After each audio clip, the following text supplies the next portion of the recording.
Welcome, students, to our first ever screencast. This is Miss Clayton, and we are going to be doing our first notes on integumentary system using this screencast. So if you can't hear anything right now, hopefully you have headphones or the speakers on.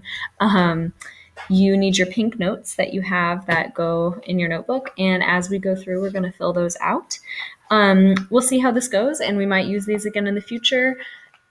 We'll see. But for now, just so you know, we're starting a new portion of the class where finally we're done with all of the introductory chapters. And starting today, this class is going to change a lot, where basically every unit is going to be one of the 11 body systems. So we have 11 units for the entire year, starting now. And we get to talk a lot more detail about things that are happening in the human body, about diseases, things like that. So to me, this class gets a lot more exciting starting today. So our first system is integumentary system, which, if you remember, is the skin, hair, and nails. So we're going to go ahead and get started. Okay, as we go through this notes, I want you to really focus on not just the structures. We're learning about structures, like what is part of the skin, what does it look like, what is it called, and where is it found, right? So we're going to look at pictures of the skin and learn what and where. However, that's the anatomy part. And as we're talking about this, I want you to think about the physiology part, the functions. So why do we have these structures? How do they work? How does their shape, their structure, help them actually do their job? Okay, so that was what was hard for a lot of people on the last test, was thinking beyond the what and where and thinking about why do we have that? How does it work? That's what I want you really to be thinking about as we go through this. Okay, so here we go. Okay, so the integumentary system, or the skin, remember it's the skin, the hair, and the nails. The skin has two major parts. Today we're just talking about skin. Okay, the first part is cutaneous membrane. And that cutaneous membrane includes the epidermis and the dermis. So if you look at this picture right here, this is like if we took a chunk out of the skin. The most superficial, the part that we can see normally, is the top right here, and then this is going deeper into the body. So they call the main chunk of the skin the cutaneous membrane, which is the dermis, starting here up to the epidermis. So this whole main section of the skin, that's what it's called. Okay, and within there, we have accessory structures. So inside of the dermis, you can see a lot of stuff. We're going to learn all of those different parts. There's sweat glands, there's oil glands, there's hair follicles. Those are called accessory structures. They're not actually part of the skin, but they're found in this layer. Okay, and then the third area, or the second layer, I guess, is the hypodermis, which is down here, sometimes called the subcutaneous layer. Hypodermis is this yellow fat adipose tissue. Okay, so this goes really well with the chapter we just finished on tissues, because if you remember, the surfaces of our body are epithelial tissue. That epithelial tissue is in the skin, the epidermis. So that epi means like outer. So epithelial, the outer layer. Then beneath that, remember, we have the basement membrane and we have connective tissues down below. So this is our connective tissue, that loose connective. But now we're going to be talking about the dermis. So that connective tissue, when it's in this area just below the epidermis, we're going to call it the dermis. And then we have adipose tissue even below that. Okay, so big picture from this slide, we have cutaneous membrane is the epidermis and the dermis, and subcutaneous membrane below that is the hypodermis. Okay, so 5 major functions of the skin in general. First one is protection.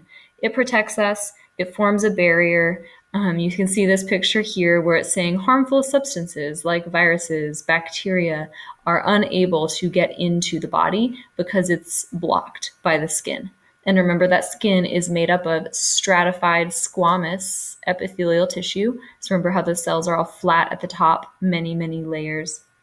Then we've got the basement membrane. Down below here is our connective tissue, the dermis. Okay, let's see. So number 2 for functions is regulating temperature.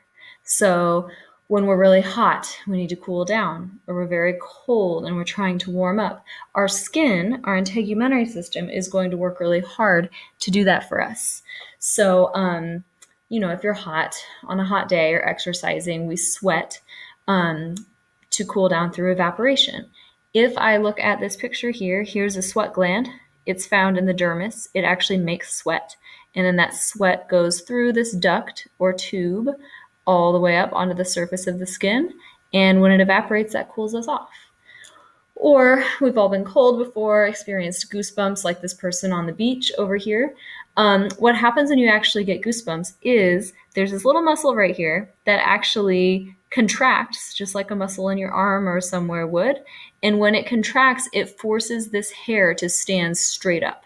So, what our body's trying to do is if you look at this little bird over here, it kind of its feathers puffed up because it's in the snow where it's cold.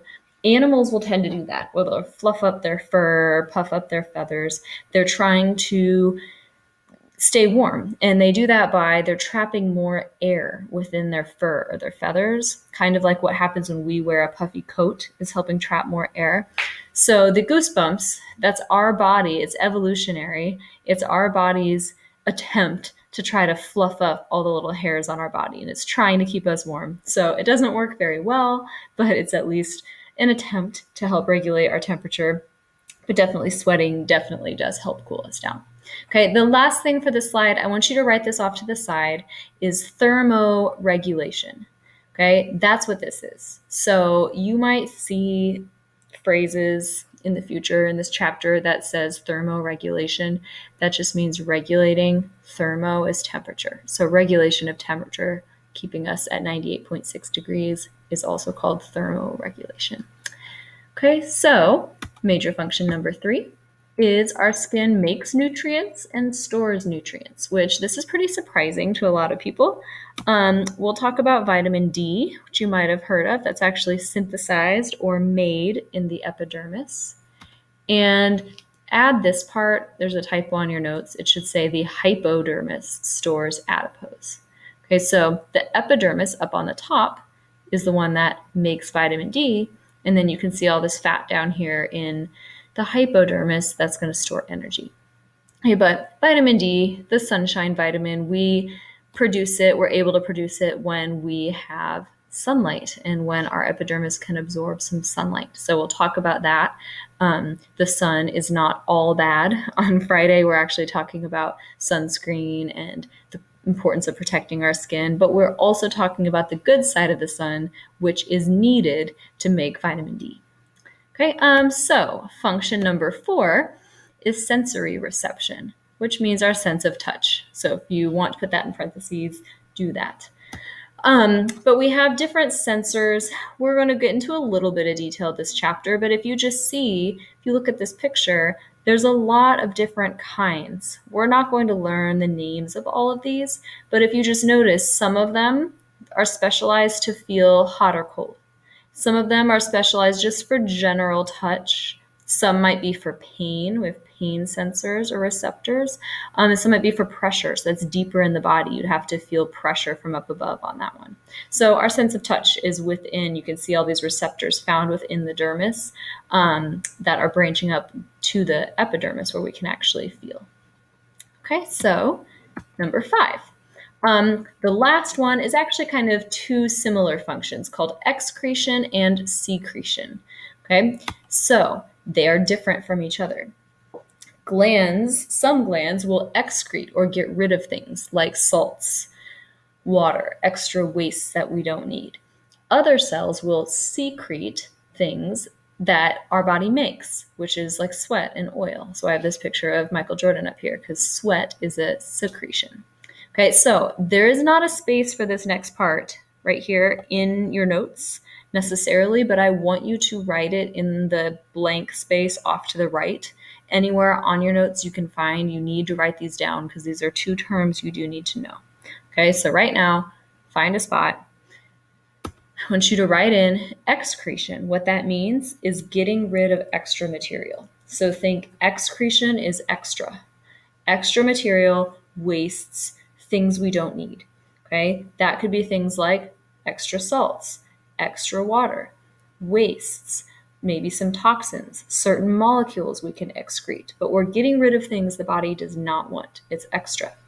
Okay, secretion, like we learned last chapter, remember that's when a cell or a gland makes something on purpose and releases it.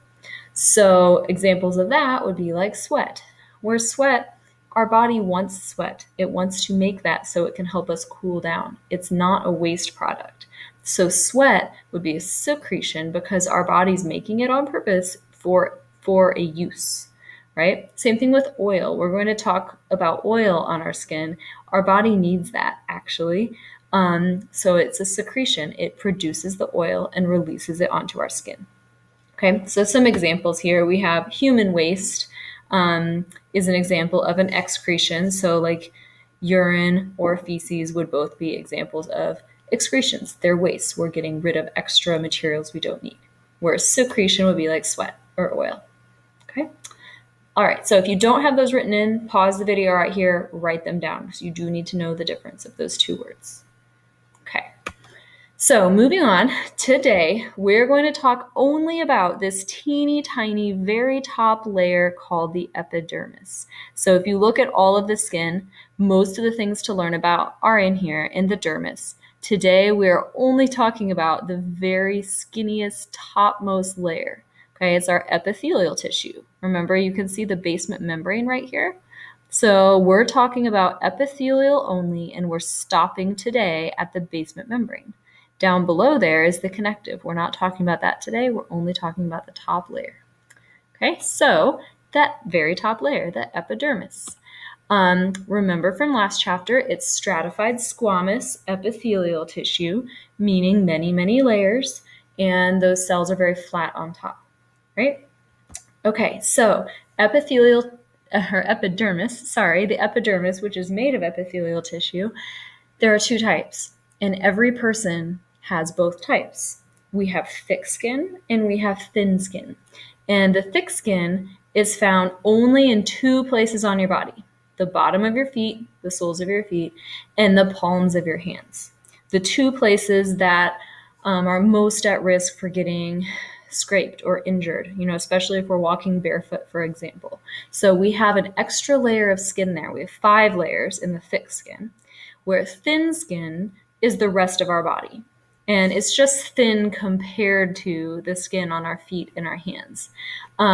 So the thin skin is 1 layer less. It has 4 layers. So most of our body, thin skin. And if you look at the difference, they each have 4 of the same layers. It's just that the thick skin has 1 extra layer. And if you look, if I could measure it, it's about as thick as a paper towel. So if I could look at the edge of a paper towel, it's about 0.5 millimeter. But then the thin skin is only 0.08 millimeters. So about as thick or thin as a Ziploc bag. If I could take 1 sheet of the plastic that makes a Ziploc bag, that's about how thin most of the epidermis around your body is, with the only exception of the palms of your hands and the soles of your feet. Okay, and remember, this is only epidermis. We still have the dermis below. Okay, so on your notes here, I'm going to warn you, there are layers of the epidermis. There are 5 that all are in Latin. They are not in English, but these words will start to sound familiar, and they all actually have a reason they're named this. Okay, so the most superficial layer, I want you to go ahead and label this right here, most superficial, on your notes. So you remember that means it's the one at the top. When you touch your skin, you're touching this most superficial layer, which is called the stratum corneum. We'll talk about all these names in a minute. So if I look at this picture, it's zooming in, the very top layer, stratum corneum. And then the next layer down is the stratum lucidum. And this is the layer, the 5th layer, that's only found in the thick skin. So we have 5 layers here. Our whole body has 4 of them. And then the palms of your hands, soles of your feet have stratum lucidum, the stratum granulosum, the stratum spinosum, and then this last one has 2 names, unfortunately, so I want you to know both just in case. It's the stratum basale, or the basal layer, or we could call it the stratum germinativum. Okay, so I will start by telling you the stratum, or strata for plural, means layer. So this is saying like the basal layer. And if you remember basal cells, those were farthest down towards the basement membrane. So is this one. It's basal. It's farthest down by the basement membrane. So it's the basal layer. Okay, so we're going to start with that one and talk about each one a little bit. Okay, but if you remember, this is just that very top layer. The epidermis is made up of 5 littler layers. Okay, make sure your notes have it labeled, which ones are most superficial and which ones are deepest, so that you know the order that they are in. Okay, here we go. So we are starting the very deepest layer right here, the stratum germinativum or the stratum basal.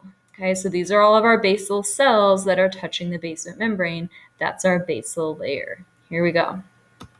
Okay, so this layer is the one attached to the basement membrane, like we just saw. It's separating the epidermis from the dermis because it's at the very bottom of the epidermis. The dermis is below. And it has this special feature called epidermal ridges, which it's at the bottom of the epidermis, and it's there are ridges. There's like grooves that increase surface area. And you might notice my picture of the fingerprint here. Epidermal ridges are the reason we have fingerprints. So if I look at this next picture right here, I can see it's as if we peeled up the epidermis, the area we're talking about. Here's the stratum basal layer here, and it's wavy. It doesn't go straight across, and you probably noticed this last chapter, how it's very, very wavy. So that's to increase surface area. Instead of just going straight across, now there's more surface that's touching the dermis down below. And so all the blood supply, remember this is the vascular area, all of the blood supply down here is supplying blood and nutrients and oxygen to this area up here. So the more surface it has to touch, the better that will work. So these are called epidermal ridges. Okay. This is also the layer where we're making new cells. So your oldest cells that are dying or dead are the ones that are at the top. Your youngest cells, newest skin cells, are the ones that are at this bottom layer. Okay, so remember how we talked about dust and how the dust in our houses and just around everywhere is largely made up of dead skin cells. We are constantly sloughing off and losing dead skin cells off the top. And so we have to constantly be making more new skin cells in here. So this is the layer where mitosis is happening. If you remember from bio, that's how cells divide. So we have a lot of new cells down here. Okay, so it's the source of, like we were just saying, replacement epithelial cells. So it's constantly making new replacements, and we're constantly losing the old dead ones. Okay. Interesting fact, you do not have to write this one down, but psoriasis is a skin disorder that you might have heard of. Basically, it's replacing skin cells faster than normal. And so there's too much mitosis. It says increased mitotic rate. Mitosis or cell division is happening at an increased rate. So in that basal layer, there's more mitosis happening. And so it's happening faster than the skin is sloughing off at the top. So it leads to kind of thick patches of skin that are dried out on top, and it can be kind of uncomfortable. Some people have minor psoriasis. This case is a pretty obvious case, but it just means that the mitosis is happening faster at this layer right here than it would for someone without psoriasis. Okay, moving on. So we're going to go to these 3 layers that are like the middle or intermediate layers. So we were there, now we're moving out towards the outside of the body. Okay, so they call them intermediate. So next one is stratum spinosum, which is the spiny layer. Whoever named it thought that it looked spiny under a microscope. I don't personally see that, but that's why it's called that. Okay, so here cells are still dividing. We're one layer closer to the outside of the body, and because the cells are dividing, the skin's starting to get thicker here. Okay, next layer out is stratum granulosum, which means the grainy layer. And again, whoever saw this for the first time and named it thought it looked grainy under a microscope. Okay, so this layer is really important. I want you to make sure you highlight this word or something. Keratin is a really important protein for our body. Okay, so keratin is durable and it's water resistant. So it forms parts of our body. Our skin, as we know it, is made up of a large amount of keratin protein. It also forms our hair and our nails, so like your fingernails and your toenails. Also in animals, if we could look at like antlers or horns, those are going to be made out of keratin too. So you can see how it's super tough if it can make things like antlers and horns and fingernails. It's very durable or tough. And the water resistant is important. Let's see if I have this here. Not yet.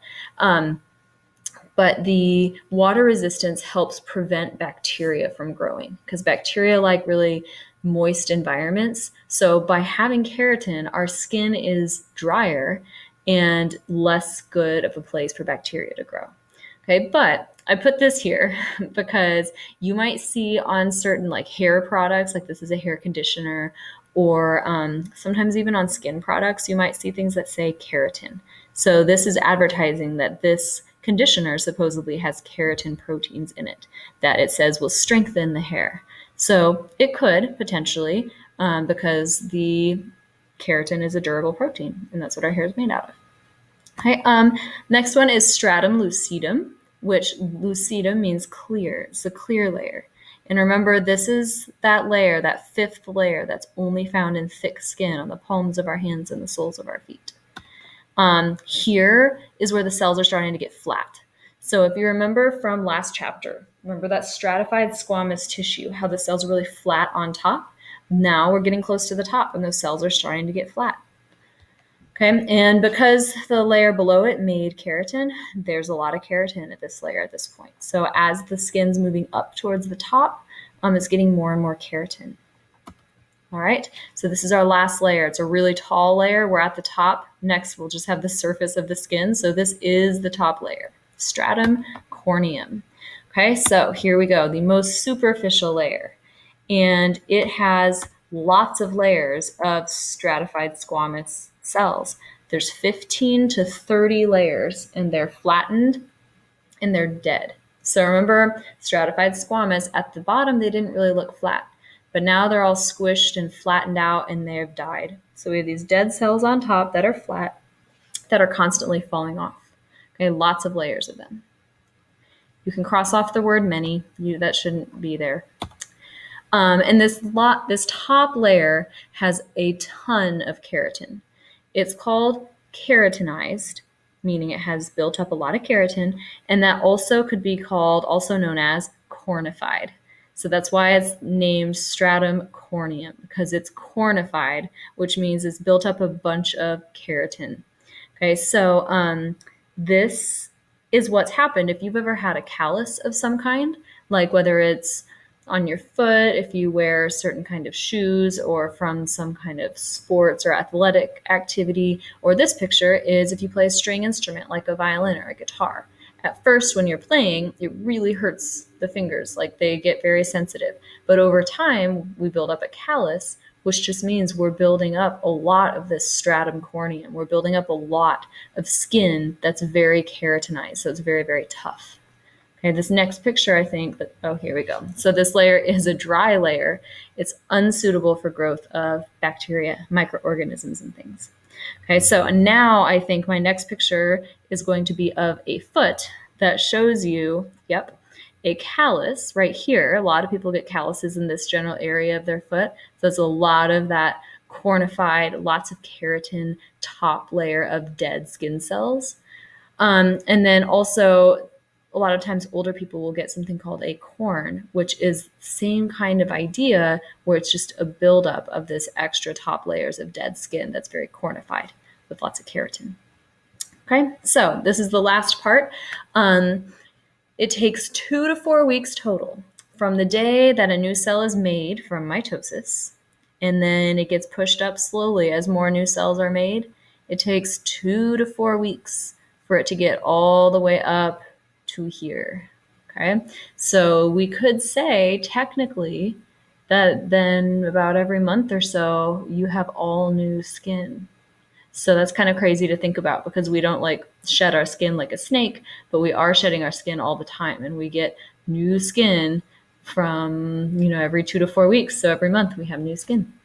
Okay, so I want you to take a moment, look at your picture here. This is the last thing we're doing, and I want you to see if you can label it.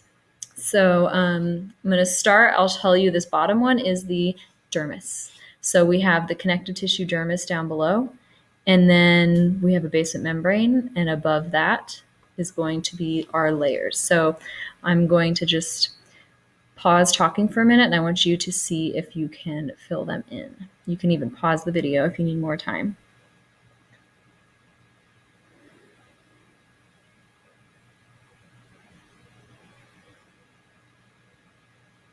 Okay, if you need more time, go ahead and pause the video, but I'm going to go ahead and go over it. So we have the basal layer, stratum spinosum, stratum granulosum. Now we're at that layer only in thick skin, so stratum lucidum. Then that top layer that has 15 to 30 layers, stratum corneum. Okay, so there's a memory trick you might want to write in where it says we have CLGSB. And it's a silly memory trick. It's the opposite of what we want to do, but it says, come, let's get sunburned. So you could think about that as a skin-related memory trick. No one wants to get sunburned, but if you remember that, it will help you remember the order going from top to bottom. So you would still need to know where the corneum is and where the basal is, so you know you're not doing that one backwards. Okay, so that is it for our screencast for our notes. If you see the stuff about sun and UV rays, we'll be doing that as a class on Friday. You're done for the notes, though. And just as a reminder, you have homework to bring sunscreen because we're going to talk about skin cancer and sunburns and things like that. And we actually get to test sunscreen and test which ones work the best. Not on our skin, but using special UV paper. So everyone needs to bring one type of sunscreen to use a really small amount of on Friday, and then you can take your sunscreen back home. You're not donating it. You're just using a small drop of it. So that is it. You can go ahead and stop the video and go back to Google Classroom to find your next thing on your to-do list for today. Thanks for watching.